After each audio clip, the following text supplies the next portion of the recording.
Je veux transmettre mes biens à mes enfants. Comment faire? C'est une des questions qu'on a eues de la part d'un de nos investisseurs. Et donc là, à un bout d'un moment, on a envie lorsqu'on a accumulé du patrimoine, on a envie de commencer à vouloir le transmettre.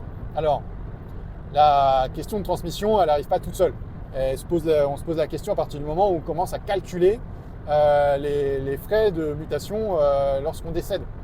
Et forcément, ça coûte pas mal d'argent.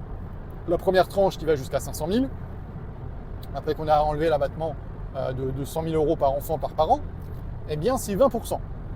Et au-delà de 500 000, après ça continue à monter à 30, 40, 45%. Et de ce fait, eh bien, ça coûte relativement cher de transmettre son patrimoine. Si vous avez un patrimoine où après abattement il reste 1 million d'euros par enfant, ça va coûter 200 000 euros par enfant. Autant vous dire que soit il faut pas mal de liquidités, autant, ou sinon les enfants ils vont liquider votre patrimoine.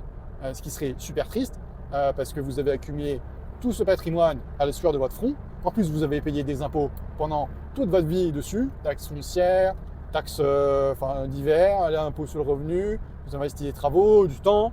Et là, l'État, vous décédez et l'État, il passe et il raffole la mise. Et à ce moment-là, ce n'est pas vos enfants qui profitent de votre patrimoine, c'est l'État qui peut prendre jusqu'à la moitié de votre patrimoine.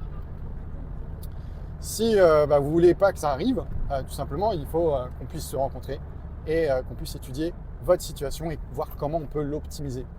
On peut l'optimiser de plusieurs façons et en plusieurs fois en fonction de votre espérance de vie. Si cette vidéo vous a plu, n'hésitez pas à commenter et liker. Abonnez-vous pour pouvoir recevoir nos autres vidéos. Et je vous dis à très bientôt dans une autre question.